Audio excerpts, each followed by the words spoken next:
señores secretarios y directores de empresas, después del informe, y hoy está con nosotros Julio Frenk, el secretario de Salud, para platicarnos también lo que la Secretaría ha hecho a lo largo de estos últimos 6 años. Julio. Muchas gracias. Buenos días a todas y a todos. Sin duda, como seguimiento al informe que el señor presidente presentó el pasado 1 de septiembre al Congreso de la Unión, conviene subrayar algunos de los principales logros en materia de salud.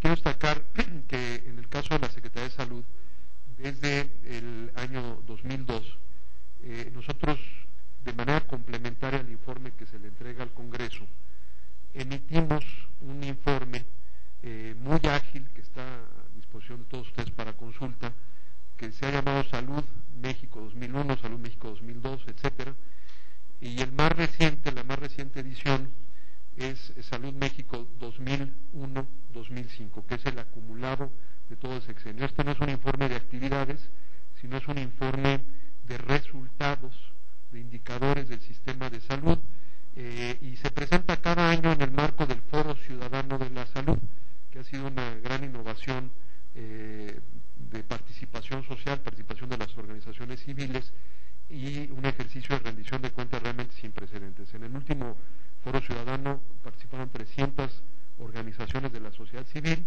y aquí en la Residencia Oficial de Los Pinos, unos días antes de la presentación del informe de gobierno, la semana anterior, tuvimos la oportunidad de entregarle al presidente de la República el último ejemplar de esta serie.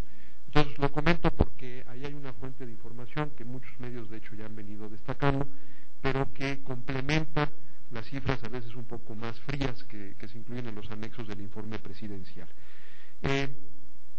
Sin duda alguna, el gran cambio estructural en materia de salud durante la administración del presidente Vicente Fox es el Seguro Popular. Y hay que entender el Seguro Popular como una parte integral del proceso de democratización de nuestro país. Nuestro país hizo un avance enorme en el ejercicio de los derechos políticos, el derecho al voto, el de los derechos civiles, la libertad de expresión y el acceso a la información. Y estos avances en los derechos políticos y civiles tenían que verse complementados con el ejercicio de los derechos sociales. Lo que ha hecho el gobierno del presidente Fox es lograr por primera vez en la historia de México un marco jurídico que garantiza a todos los ciudadanos una forma idéntica de ejercer el derecho social a la salud, un derecho humano fundamental que además está consagrado en nuestra Carta Magna, y hacerlo sin distinciones según la condición ocupacional de las familias. Antes de esto teníamos un sistema donde aquellos que tienen un salario, que reciben un sueldo fijo, ejercían su derecho a la salud de acuerdo con un esquema de seguridad social, el IMSS y el ISSSTE, y todas aquellas personas que trabajan por cuenta propia, que son la mitad de la población, y sus familias estaban excluidas de esos esquemas de protección social. Hoy tenemos ya un marco jurídico para que todo el mundo, independientemente de su nivel de ingresos, de su origen étnico, de su ubicación geográfica, tenga acceso a un sistema, a un esquema de aseguramiento público, un esquema de lo que llamamos protección social, de manera idéntica. Y esto creo que es uno de los grandes logros de la democratización de la salud, del proceso de democratización en México, que ahora se ha extendido al ejercicio del derecho a la protección de la salud consagrado en la Constitución. Lo menciono pues porque no hay que ver al Seguro Popular como un programa más, sino como una parte integral del avance democrático de nuestra sociedad. En ese marco, el Seguro Popular se ha consolidado como una política de Estado, fue fruto de un cambio muy profundo a la Ley General de Salud, el cambio más importante que se le ha hecho a la ley desde que se promulgó en el año de 1984, y este cambio que fue aprobado en el año 2003 con una amplísima mayoría, 92% en el Senado, con el voto a favor de todos los partidos políticos, ha entrado en vigor desde el 1 de enero de 2004 y se ha venido cumpliendo puntualmente lo que prescribe la ley. Y lo que la ley prescribe es que tenemos la obligación de afiliar alrededor de 1.700.000 familias por año. Vamos justo justo en tiempo, estamos cerrando el tercer año del periodo que contempla la ley, y justo conforme lo dice la ley vamos a cerrar, de hecho un poquito arriba de lo que prescribe la ley, con 5.2 millones de familias afiliadas al Seguro Popular al final de este año de 2006, o sea, cuando el presidente Fox termine su gestión de gobierno. Esto representa alrededor de 22 millones de personas ya afiliadas al Seguro Popular, y hacen al Seguro Popular el segundo esquema de aseguramiento público en salud más grande de nuestro país, superado en número de afiliados por el Instituto Mexicano del Seguro Social, pero ya más grande que el ISSSTE y que cualquier otro esquema de aseguramiento. Lo importante es que quedó en la ley, la idea de que la salud o el acceso a los servicios de salud es un derecho, quedó en la ley estipulado la obligación presupuestal del gobierno federal y los gobiernos estatales por cada familia que se afilia. Este es el gran cambio también del Seguro Popular. El Seguro Popular lo que ha hecho es pasar de lo que antes era una presupuestación burocrática, donde simplemente se asignaba el presupuesto pues de acuerdo con las inercias del pasado, y que habían llevado al sistema de salud, esta presupuestación burocrática, a una crisis financiera porque estaban subfinanciados los servicios de salud. Hoy tenemos una presupuestación democrática, el dinero sigue a la gente. Por cada familia que se afilia, la ley dice cuánto presupuesto tiene que aportar el gobierno federal y cuánto los gobiernos estatales. Gracias a esto, el presupuesto de la Secretaría de Salud durante la administración del presidente Fox tuvo el mayor crecimiento de su historia. Se duplicó en términos nominales, de hecho más que se duplicó, y en términos reales, o sea, descontando la inflación, el presupuesto de la Secretaría de Salud creció 69% en términos reales durante el gobierno del presidente Fox. Es el crecimiento más grande que ha habido en la historia de la Secretaría, en la historia de la salud en México. Fue el rubro de crecimiento, el segundo rubro de crecimiento más amplio en términos proporcionales, solo superado por el crecimiento en el presupuesto al desarrollo de pueblos indígenas. De manera que aquí se ve que este ha sido un gobierno con una honda vocación social. Quisiera destacar que gracias a ese incremento es que se han logrado resultados muy positivos. Uno de ellos, fundamental, ha sido la ampliación de la infraestructura de atención a la salud. Les puedo comentar que hacia finales de 2006 se habrán canalizado recursos para inaugurar y poner en operación 1.668 unidades de atención médica, o sea, casi 1.700 unidades. Una expansión sin precedentes. Aquí estoy hablando solo de unidades para la atención de la población sin seguridad social. Además, ha habido un crecimiento muy importante en la infraestructura del IMSS y del ISSSTE. Pero solo para la gente más pobre, prácticamente 1.700 unidades, de las cuales 1.300 son nuevas.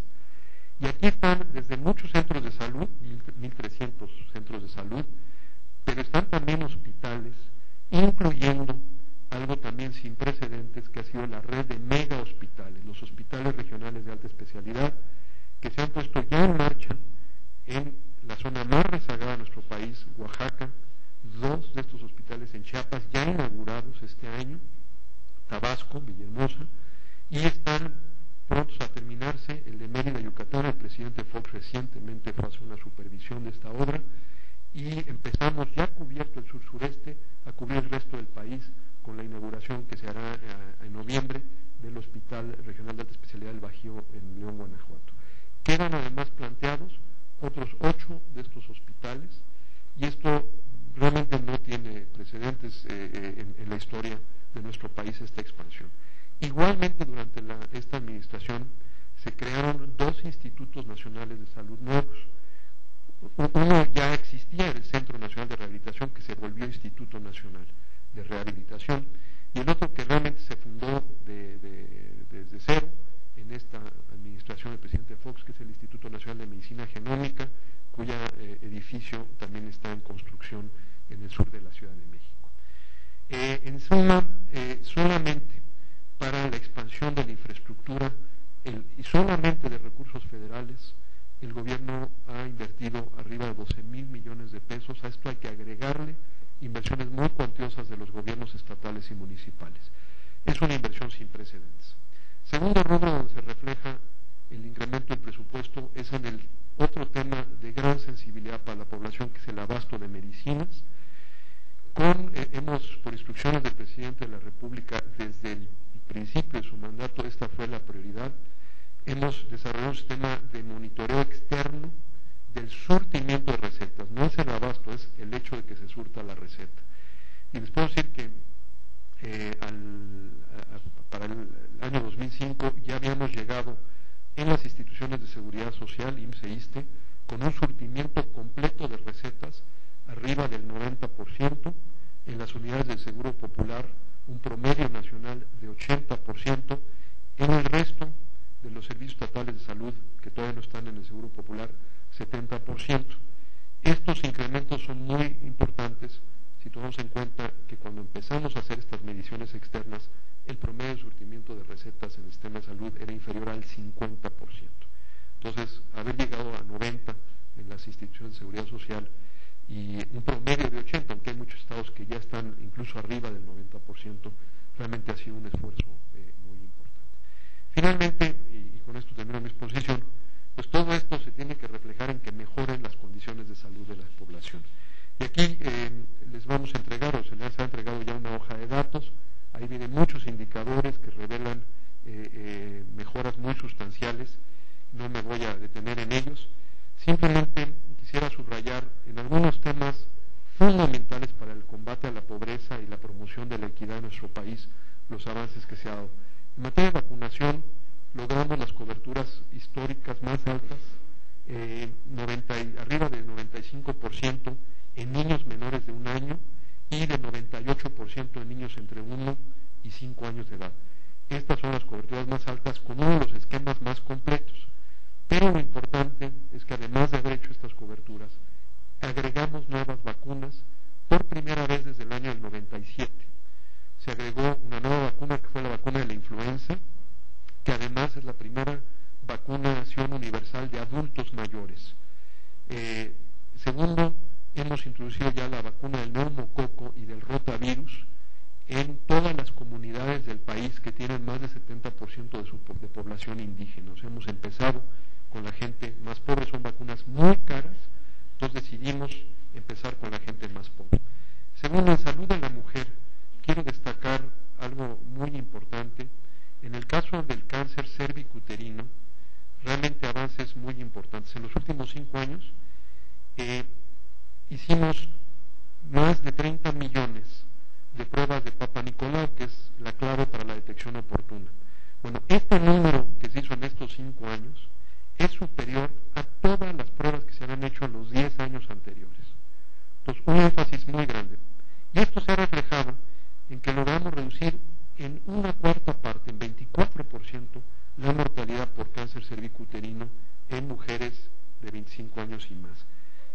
Nuevamente, esto es lo más importante, y si lo traducimos, esto significa que se evitaron 5,000 muertes de mujeres, o sea, 1,000 muertes anuales menos que las que hubieran ocurrido si hubiéramos tenido la tasa de mortalidad que había cuando empezó el sexenio. O sea, son 5,000 vidas de mujeres salvadas solamente por la causa del cáncer cervicuterino. En el cáncer mamario, que es una causa que está aumentando en nuestro país, conforme las mujeres viven más años, tienen más riesgo de sufrir cáncer mamario, se hizo una ampliación de infraestructura fundamental. Cuando empezó el sexenio había solo 132 mastógrafos en todo el país, hoy hay 441. Es decir, casi se cuadruplicó el número de mastógrafos. Y el número de mastografías, de exámenes, pasó de 43,000 cuando empezó el sexenio a 172,000 en este año. O sea, un incremento muy, muy importante, y esto hace que estemos detectando con mayor oportunidad el cáncer en las mujeres, tanto cáncer de cervix, de la matriz, pues, como cáncer mamario. Finalmente, otro rubro donde hemos tenido un reconocimiento internacional es en el caso del VIH-Sida. México, en este sexenio, con el concurso de las organizaciones de la sociedad civil, se logró una política integral del SIDA, contra el SIDA, con 3 pilares: prevención, acceso universal al tratamiento y combate a la discriminación. El presupuesto para el SIDA creció 18 veces entre 2000 y 2006. Y esto nos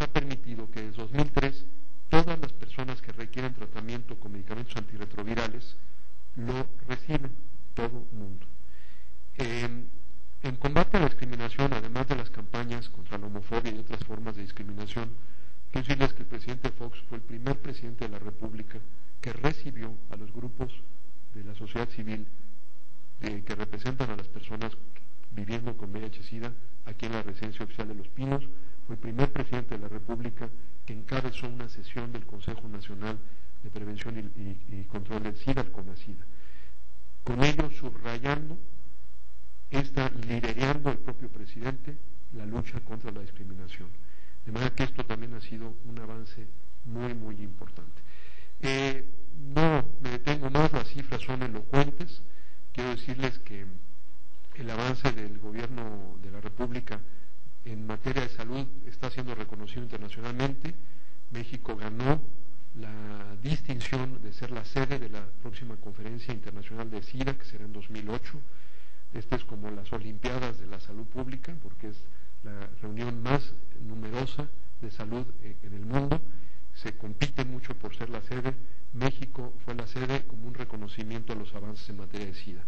Hemos tenido una gran cantidad de delegaciones de otros países que han venido a visitar nuestro país porque quieren ver la operación del Seguro Popular. Las principales revistas médicas del mundo nos están dedicando espacios amplísimos.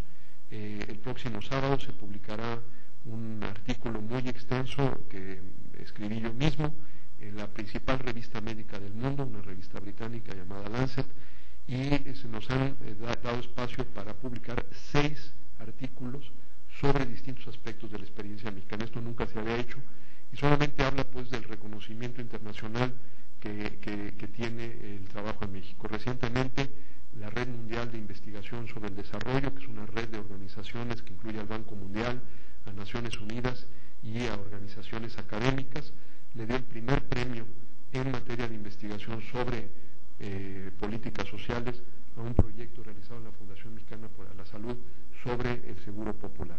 Entonces, más allá de este reconocimiento internacional, desde luego, para nosotros lo más importante es el reconocimiento de los ciudadanos mexicanos, y nuevamente aquí las distintas encuestas que se han realizado hablan de un nivel de reconocimiento importante al trabajo en materia de salud.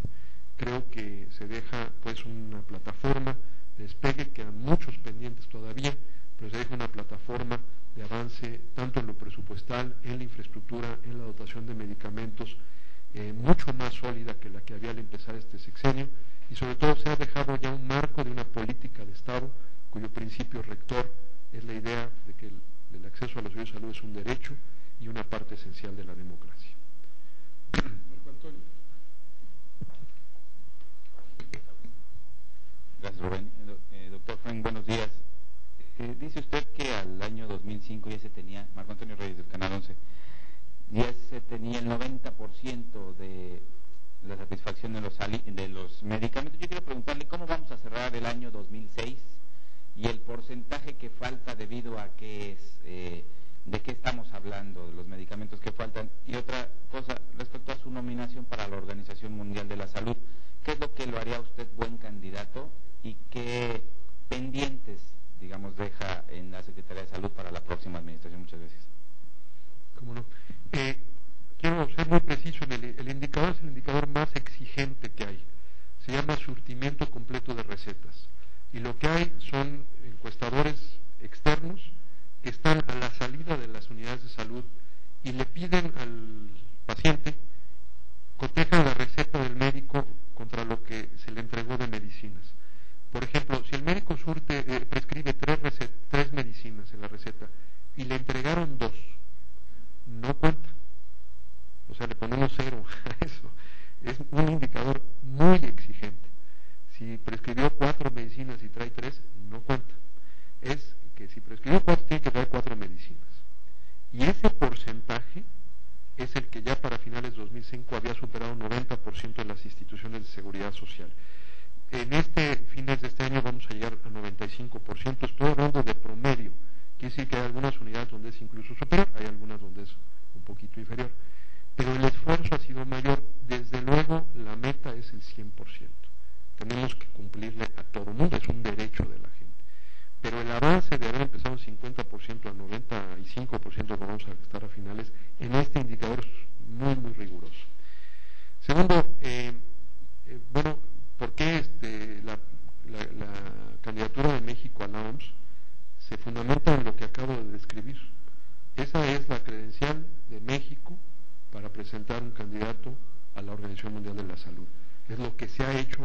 materia de salud durante este gobierno. Hay un gran reconocimiento al trabajo realizado en México, como decía, y esta es la base, esta es la plataforma de la candidatura. Yo creo que el hecho de que mi candidatura sea una candidatura muy fuerte, por supuesto que todavía falta un proceso de elecciones, y las elecciones se ganan y se pierden, como lo sabemos muy bien en nuestro país, todavía falta ese proceso, pero sin duda la candidatura de México se ve muy fuerte, y la razón es una y solamente una, es el reconocimiento internacional al avance de las políticas de salud en este gobierno. El 5% sería, por ejemplo, el caso de un paciente que le prescribieron 3 medicinas y nada más había 2 en este indicador muy exigente. Finalmente, se quedan varios pendientes, pero yo diría que el más importante es mantener el ritmo, el reto más importante, el mantener el ritmo de la afiliación al Seguro Popular conforme lo estipula la ley. La ley dio 7 años a partir de 2004, de manera que la cobertura total debe alcanzarse en el 2010, o sea, durante el próximo gobierno. Gracias, señor secretario. Buenos días. Solo si nos pudiera, por favor, ahondar un poco sobre este programa de lucha contra la obesidad. ¿Cuánto ha avanzado México en este sexenio, en este aspecto? Gracias. Bueno, lo primero, muy buena pregunta y un tema ciertamente relevante. El primer gran esfuerzo fue cuantificar el problema. No había una conciencia clara de la magnitud. México afortunadamente ha invertido en encuestas, un conjunto de encuestas nacionales de salud y de nutrición.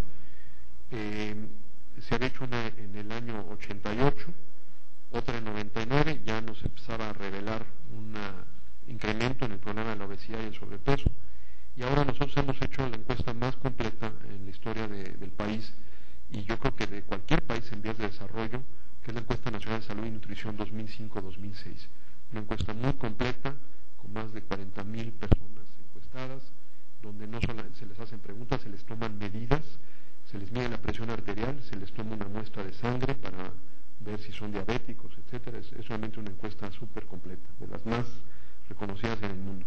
Y ahí sí nos habla de un agravamiento serio del problema del sobrepeso y la obesidad.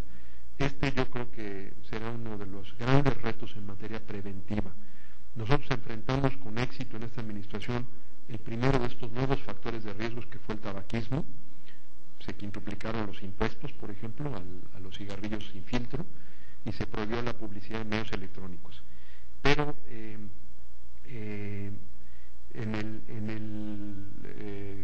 siguiente administración habrá que poner una enorme atención al problema de la obesidad, como estimulando la actividad física y promoviendo dietas más balanceadas. En esta administración se logró hacer la revisión de la norma oficial mexicana de orientación alimentaria, que es un gran instrumento, un instrumento que le llamamos el plato del buen comer, para la promoción de dietas más saludables. Pero falta mucho por hacer en este campo, y esto es lo que se llama una epidemia silenciosa que habrá que enfrentar.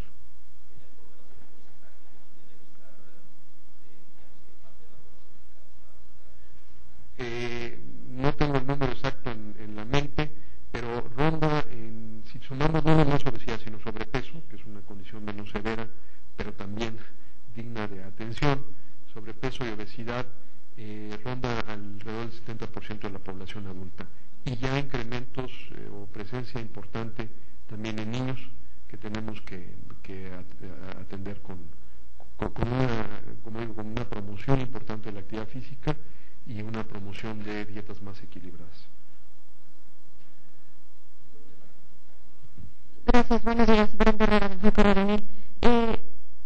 Secretario, siguiendo con este tema de su candidatura a la OMC, ¿está garantizado que no se van a descuidar los servicios de salud en aras de promover esta candidatura, en aras de los cabildeos que seguramente tendrá que hacer? ¿No se descuidará esta área? Sobre todo porque, bueno, está la coyuntura de temporada de huracanes, esto requiere la atención de los servicios de salud. Y en ese sentido también preguntarle si tiene un nuevo reporte por el paso del huracán John.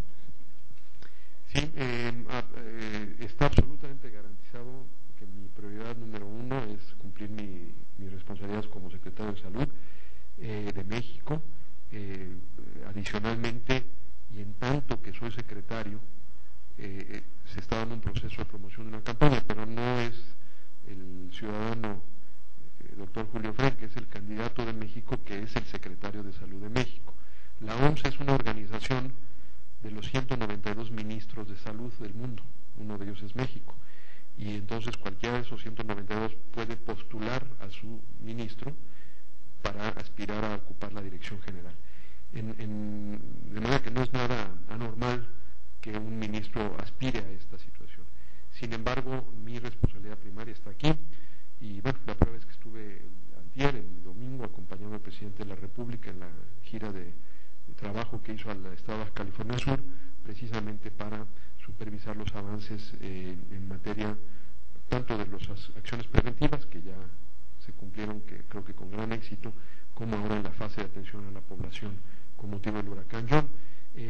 Nosotros mandamos desde antes de que pegara el huracán brigadas, además habida cuenta de la trayectoria errática, fue importante estar ahí en el terreno, y nos expedió un boletín esta misma mañana con los últimos informes. Estamos ahí presentes porque para nosotros hay tres prioridades. Uno, la atención médica a la población albergada, se ha estado cumpliendo eso. Dos, la prevención de enfermedades transmitidas por moscos, particularmente el dengue, porque son condiciones con toda el agua propicias a la proliferación de mosquitos, y con eso hemos transportado ahí una gran cantidad de vehículos nebulizadores para hacer la fumigación y controlar los criaderos de moscos. Y tercero, toda la vigilancia sanitaria del agua y los alimentos para evitar brotes de enfermedades diarreicas. Les puedo decir que hasta ahora no nada más es John, es todos los huracanes que hemos tenido en este sexenio, que hemos tenido muchos, nunca hemos tenido un solo brote epidémico después de ningún huracán. Tenemos ya un equipo de brigadas de salud realmente excelente, una de las partes más profesionales de la Secretaría de Salud, y yo tengo plena confianza que en el caso del huracán John también vamos a lograr que en la secuela del huracán no se nos complique los trabajos de reconstrucción con algún brote de epidemia que realmente ocasionaría grandes trastornos. Sí, muy buenos días, señor secretario. Cristian Daza, Grupo Asir Noticias. Nada más para preguntarle, tenemos conocimiento de que en Chile los servicios de salud gubernamentales ya ofrecen o regalan lo que es esta píldora del día siguiente. ¿Cabría la posibilidad de que en nuestro país también ya el sistema de salud pues tuviera esta píldora? Bueno, la anticoncepción de emergencia fue incluida en la revisión de la norma oficial mexicana, donde se revisó sobre planificación familiar, donde se revisaron todos los métodos, no nada más la anticoncepción de emergencia, se introdujeron otros métodos de manera muy innovadora, como el condón femenino, y además otros métodos, desde los métodos desde la abstinencia, los métodos de ritmo, el método Billings, hasta esta opción que tiene una indicación muy específica. No se trata de repartir pastillas, sino de dar un servicio a mujeres que han sido víctimas de algún acto de violencia sexual contra ellas y que requieren de una anticoncepción de emergencia, o que por cualquier razón tuvieron una relación sexual no protegida. El paso después de haber incluido la norma oficial mexicana, de haber realizado la norma oficial mexicana, fue la inclusión de los anticonceptivos de emergencia en el cuadro básico. Eso también ya se dio en México, y eso significa que estos medicamentos están disponibles en las unidades del sector público. La importancia de haberlas incluido en el cuadro básico es que ahora una mujer que lo requiere no simplemente va a una farmacia a comprar la píldora, sino que acude a un centro de salud y recibe un servicio integral. Puede ser que la mujer no necesite la anticoncepción de emergencia si la relación sexual ocurrió en un momento de su ciclo que hace imposible la posibilidad de un embarazo. Entonces se trata de una consejería integral, y si fuera una mujer víctima de una violación, entonces se le ofrece no nada más la pastilla, sino todos los servicios de consejería psicológica que debe llevar una mujer. Se le refiere a todo el trabajo excelente que hacen varias organizaciones civiles, en fin. Entonces sí es muy importante subrayar, no estamos hablando de repartir un producto, sino de dar un servicio integral que satisfaga las necesidades de mujeres, que sobre todo aquellas que han sido víctimas de la violencia sexual. Ana del Valle, doctor Frank, del periódico Reforma.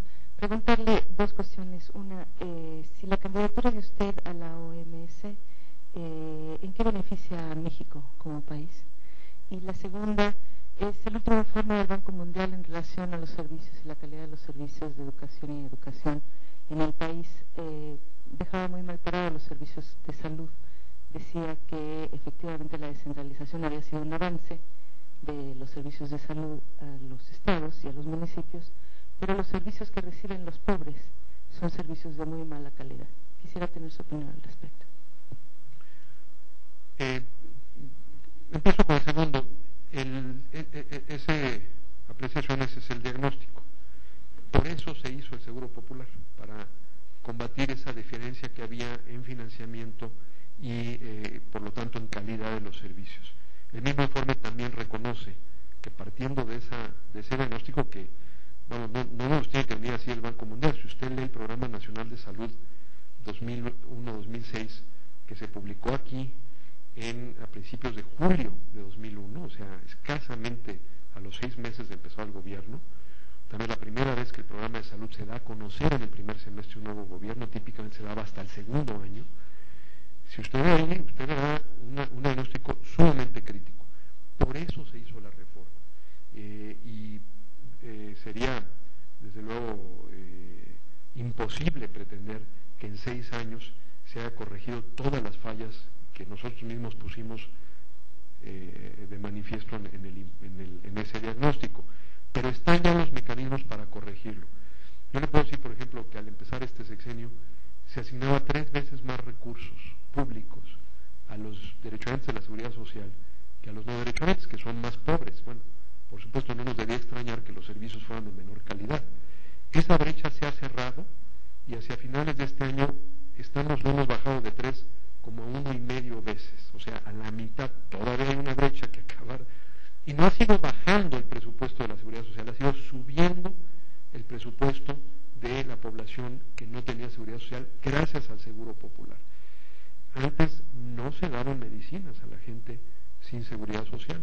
Hoy ha crecido 8 veces el presupuesto del Seguro Popular para la compra y distribución de medicamentos. De hecho, el éxito del Seguro Popular es porque se dan los medicamentos, y esto para la gente pobre era la causa principal de que al problema de la enfermedad le agregaran una catástrofe económica, era el comprar medicinas. Hoy reciben las medicinas.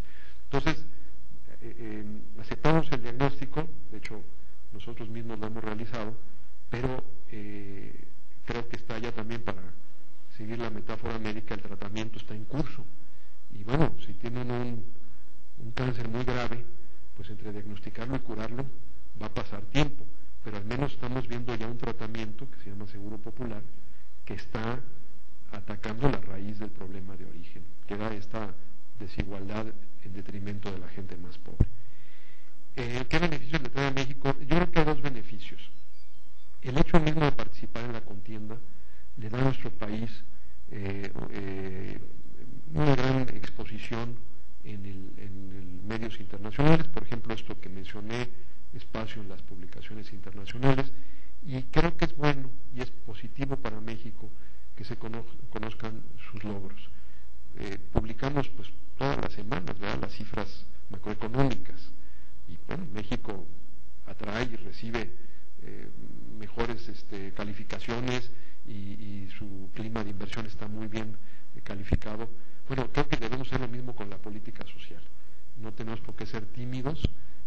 Oportunidades es un programa que ha sido verdaderamente, si no adoptado, ciertamente adaptado en muchísimos países. Se le toma como un modelo y un programa de combate a la pobreza.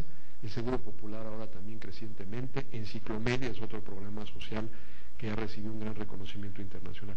Creo que es bueno que México, además de mostrar sus enormes logros en materia de estabilidad económica, muestre también sus avances en el campo social. Y la participación en el proceso de la OMS nos da esa visibilidad. Segundo, si yo fuera electo, creo que esto sería un gran beneficio para México, porque obviamente conozco a mi país mejor que a ningún otro, y si bien el director general de la OMS tiene que trabajar para todos los países del mundo, la presencia de un mexicano en una posición tan relevante sin duda le daría muchos beneficios a nuestro propio país.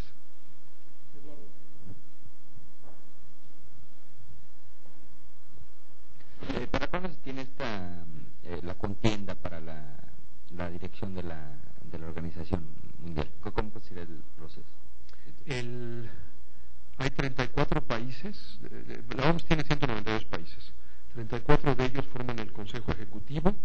El Consejo Ejecutivo votará el 8 de noviembre para nominar a un director general, y la Asamblea Mundial, que son los 192, habrá de ratificar eligiendo formalmente a ese director el 9 de noviembre. O sea, el proceso termina el 9 de noviembre con la elección por parte de todos los países, 192, del próximo director general.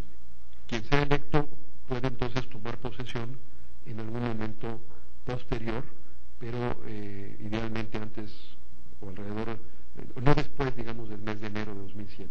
Si yo fuera electo, yo terminaría, si el presidente de la República así lo dispone, hasta el 30 de noviembre y no asumiría el cargo sino hasta que terminara la administración en México, que sería un lapso de 3 semanas después de la votación. Blanca Valadez de Milenio. Buenos días, doctor. Buenos días. ¿Qué campaña va a hacer para poder posicionarse y atraer la atención de los que van a votar finalmente para la candidatura? Esa es una pregunta. También se nos puede informar, la Secretaría de Agricultura de Estados Unidos ya reportó el ingreso de aves portadoras de gripe aviar.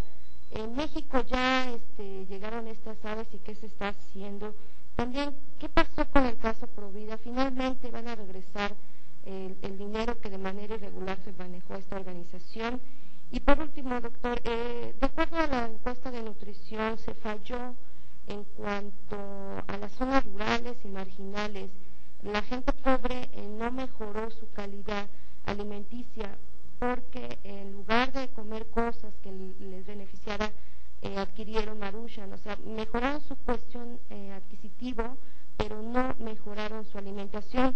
Y también por último, ¿por qué se está desbordando las cifras en cuanto a SIDA? Parecería que aunque se tienen este tipo de medicamentos universales, las cifras hablan de que hay más y más portadores. Gracias.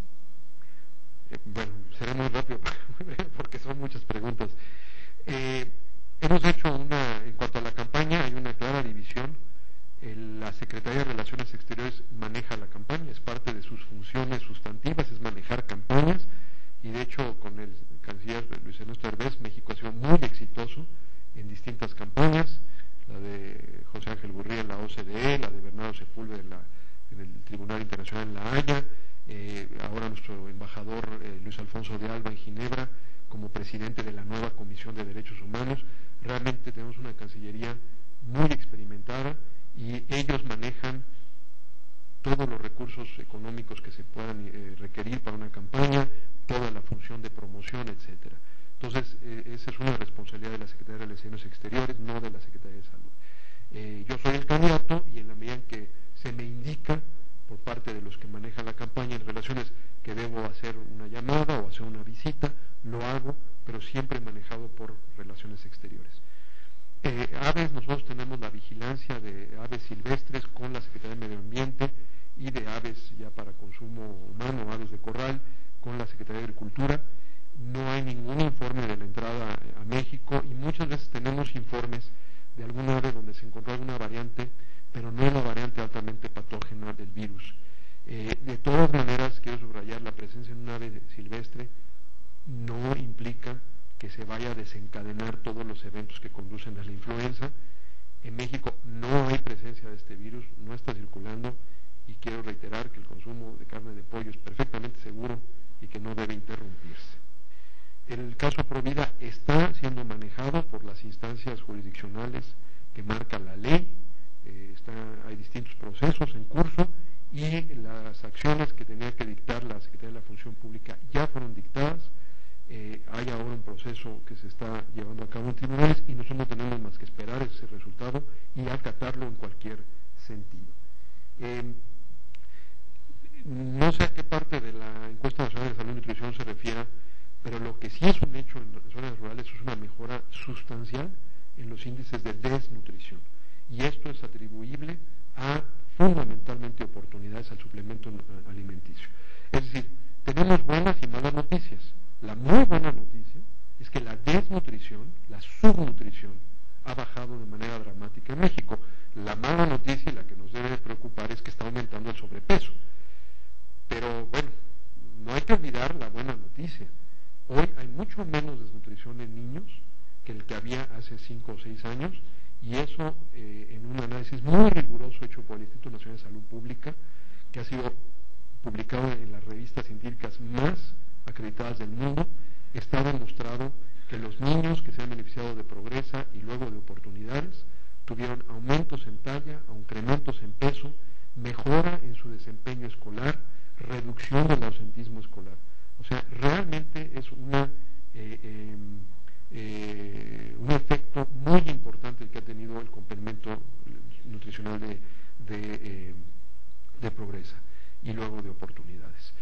Entre 2001 y 2006, que son los puntos que tenemos en las dos encuestas, la desnutrición bajó arriba del 5%, 5.1% las tasas de desnutrición, y todo esto está, o casi todo esto está en zonas rurales. Vamos a quizás a ver si un peligro que aumente el sobrepeso en zonas rurales también, conforme también se difunden ciertos hábitos alimenticios, ahí tenemos que actuar, pero no perdamos de vista el avance en materia de desnutrición. Finalmente, bueno, el tema del SIDA es una pregunta muy buena. ¿Qué es lo que está pasando? Pues ahora todo el mundo tiene medicinas y los que antes se morían de SIDA ya no se mueren. Vamos a tener más gente que vive con SIDA, porque ya no se nos mueren. Eso es el efecto que buscamos. Y por eso aumentamos 18 veces el presupuesto. Antes, si a mí me decían que tenía yo SIDA, era una sentencia de muerte.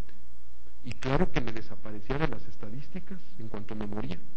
Hoy puedo vivir 20, 30 años y cada uno de esos años voy a estar registrado como una persona con SIDA. La muestra de que estamos logrando el efecto es que tenemos más personas que viven con VIH-Sida. El único tema es que ya no se mueren y ahora viven con vidas, no solamente cantidad, sino calidad de vidas básicamente normales. Los nuevos casos están estacionados, no están aumentados, pero el número total sí, y es el efecto benéfico de evitar la muerte de la gente con SIDA. Entonces ahora están ahí, y esto va a generar, y lo tiene que saber el Congreso, una presión financiera muy importante, y nos obliga a redoblar los esfuerzos de prevención para que no haya más casos nuevos.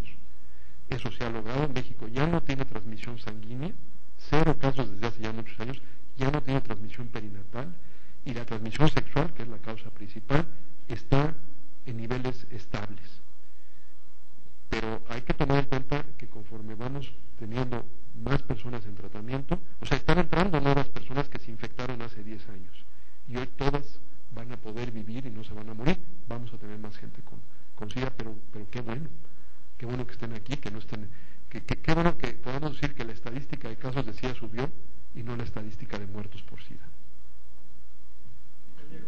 ¿Alguna otra pregunta más? Doctor, buen día. Lázaro Tenorio, de Grupo IMED.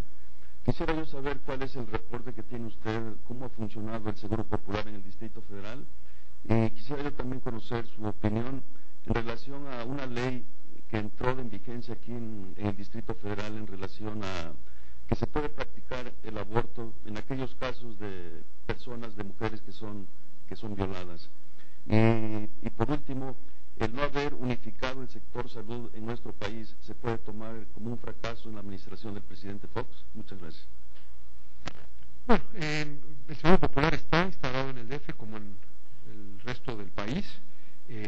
Aquí han habido metas quizás menos ambiciosas que otros estados. Hay varios estados que ya tienen la bandera blanca. Antier, en la visita de supervisión a los daños causados por el huracán John, pues también vimos otros temas de la agenda, y Baja California Sur, ya el presidente Fox ha instruido que sea el siguiente estado que va a izar bandera blanca de cobertura universal. Eventualmente esto va a ocurrir en todo el país. Para 2010 todo el mundo podrá estar incorporado al Seguro Popular. Algunos estados van más rápido, otros menos rápido, pero todos están incorporados, incluyendo ya el DF. Con respecto a el tema que usted menciona del cambio legislativo, en México es materia de la legislación estatal, local, el definir las causales de donde se permite la práctica de un aborto, y hay una gran variación y las legislaturas locales lo definen de acuerdo con sus circunstancias. De manera que esto no es una materia federal, es una materia local, y se ha hecho el cambio que usted ha señalado en el caso del Distrito Federal. Son causales donde no se penaliza la práctica del aborto bajo ciertas causales, se agregó ahora el de la violación, pero esto es una decisión enteramente de las legislaturas locales. Y tercero, nunca se ha pretendido unificar en una sola gran burocracia el sistema de salud. Creo que eso sería un retroceso para México. Lo que sí se ha logrado es, porque crear un monopolio donde la gente no tenga libertad, no me parece que sea el camino que debemos de proponerle al sistema de salud mexicano. Lo que sí debe haber es un ejercicio igualitario del derecho a la protección de la salud. Y lo que no teníamos en México era ese ejercicio. Había los derechohabientes de la seguridad social y los derechocarecientes, que eran los que no tenían seguridad social. Hoy con el Seguro Popular ya somos un país de derechohabientes. Todo mundo es derechohabiente, en el sentido que tiene el mismo derecho. Ese era el cambio y esa es la unificación que teníamos que tener, una unificación de derechos, no de burocracias. Dios nos libre de tener una sola gran organización y que todo el mundo tenga que ir con el mismo doctor y que haya un burócrata que le diga a los ciudadanos a dónde se atienden y demás. Dios nos libre de eso. Lo que sí tenemos que tener es mismos derechos para todos los ciudadanos, para darles en ese marco de derechos iguales libertad a los ciudadanos. Esa es una visión democrática de un sistema de salud, no una visión burocrática. Y ese proyecto es el proyecto de este gobierno democrático. Terminamos con la discriminación en los derechos sociales en materia de salud. Ese es el avance, esa es la verdadera unificación que se dio, y eso creo que fue uno de los grandes éxitos de la democracia mexicana, que habrá de continuar. Para terminar, ¿quieres añadir algo? No, muchas gracias, creo que han sido muy buenas preguntas. Les agradezco que a estas horas de la mañana estén tan alertas para hacer preguntas tan agudas. Muchas gracias por escucharme.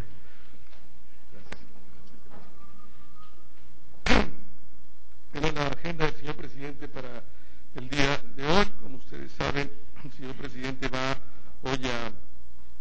a Quintana Roo y va a Yucatán. Es la gira 667 del sexenio. Ahí están los números: la gira Quintana Roo, la gira Yucatán, la 29, la 26. Luego sale a las 9:25 del hangar.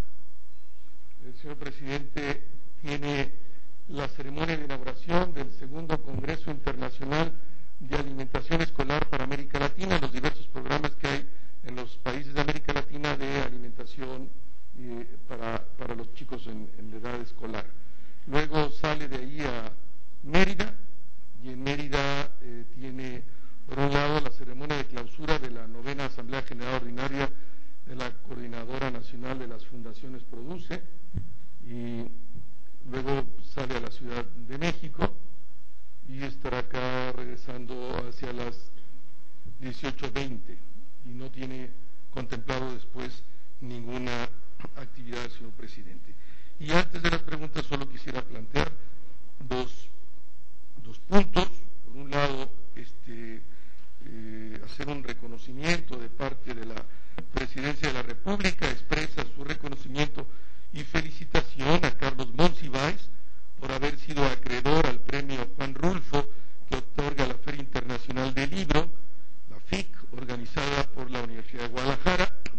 Carlos Monsiváis, con su larga trayectoria en las letras de nuestro país, se ha destacado por su crítica aguda e inteligente sobre los más diversos temas de la realidad nacional. A través de su pluma, Carlos Monsiváis ha emprendido también una larga batalla a favor de los derechos ciudadanos y también de una sociedad más tolerante y libre. La crónica y ensayos de Carlos Monsiváis son fundamentales para entender el México de finales del siglo XX y principios del siglo XXI. Y de otro lado, señalar nada más, conviene subrayar que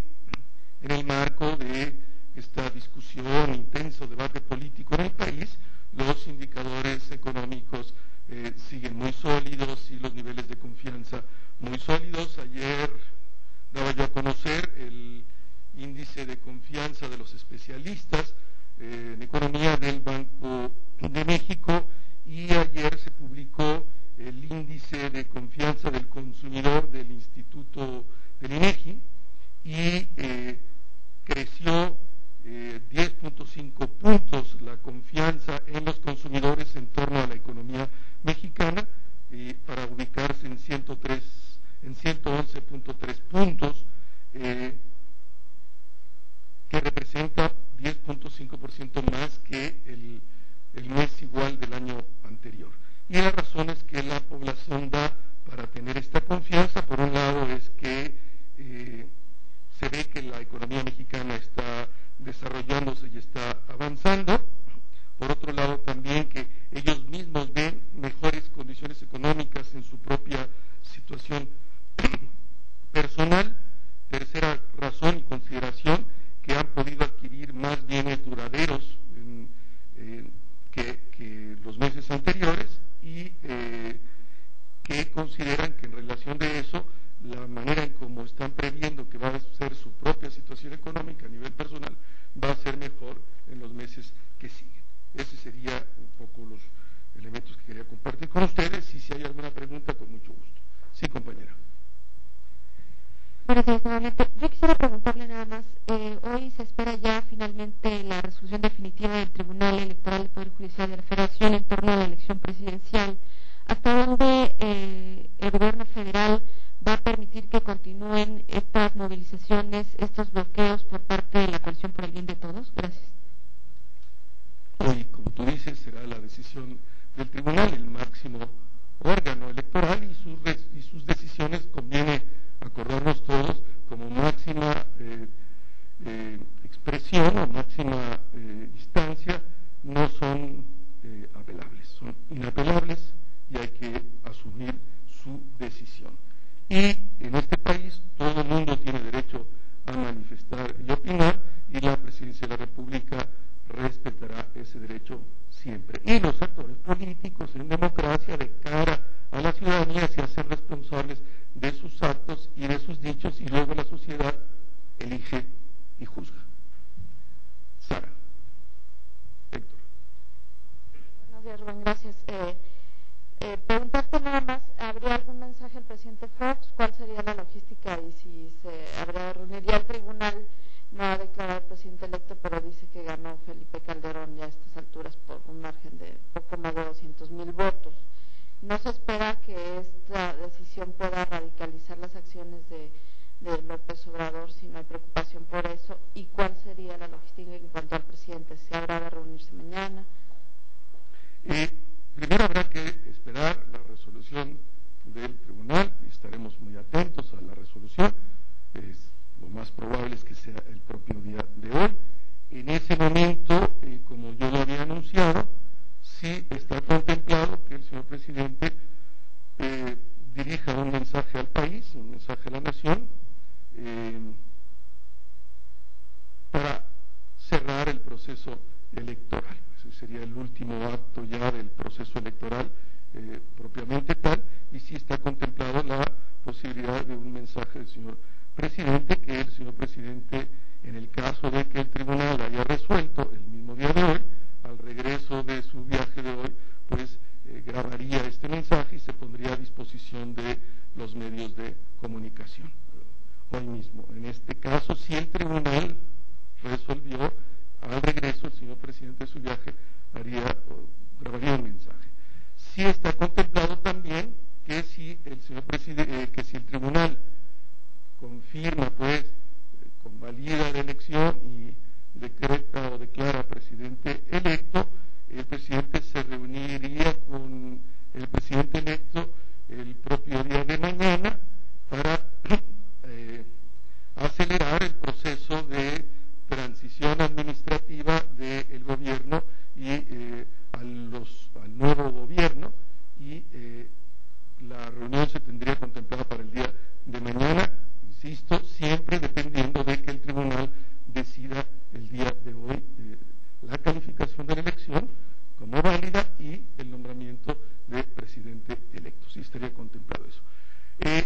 No tendría el gobierno de la República, en una sociedad de ciudadanos y de ciudadanos demócratas, de ciudadanos que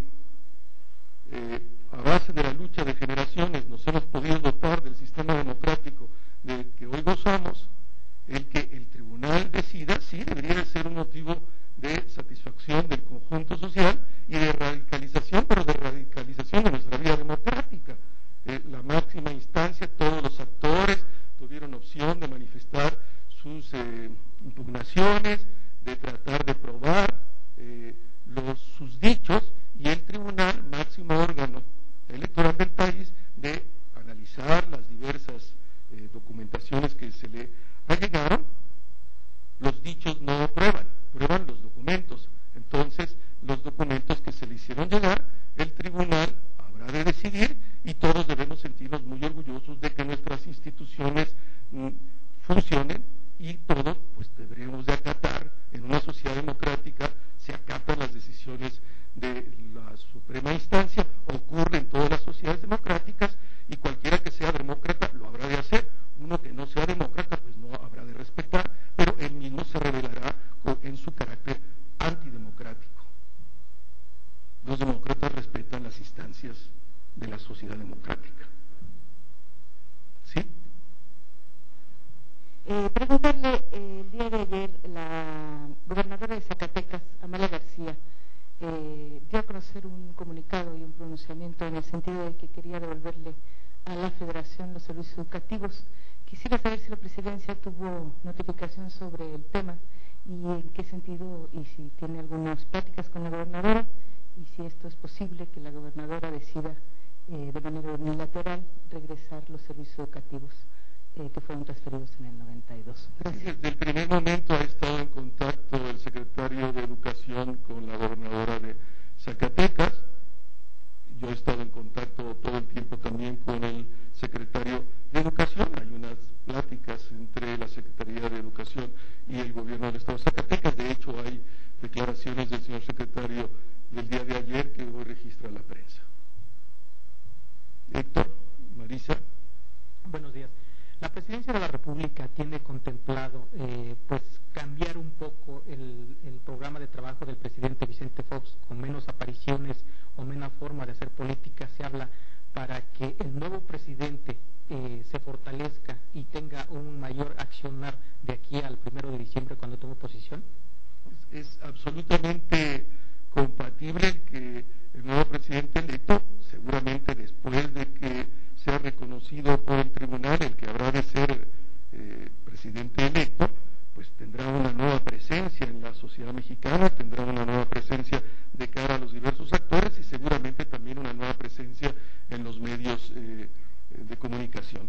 Al tiempo que eso habrá de darse, y así es, y qué bueno que así ocurra, pues el señor presidente habrá de seguir con su agenda programada, seguirá con sus actividades, no habrá de reducir su acción. Su responsabilidad es con la ciudadanía y tiene que seguir ejerciendo su tarea por mandato de la propia ciudadanía, pero seguramente el nuevo candidato tendrá una nueva presencia muy, muy importante al interior de la sociedad mexicana. Marisa. Gracias, Rubén. Buenos días. Solo faltan 10 días para el desfile. ¿Cómo se augura esta situación? Considerando, ayer el secretario de la Defensa decía que sí habrá desfile por la misma ruta de todos los años. Alejandro Encinas también dice que habrá desfile, pero el vocero del PRD, los representantes y dirigentes de la coalición por el bien de todos, dicen que no se retirarán de este plantón. ¿Cómo se augura esta situación? ¿Qué se hará? Lo puedo asegurar de manera rotunda, habrá desfile. Y simplemente habrá desfile, no más. Habrá desfile, como siempre lo ha habido, y por la misma ruta.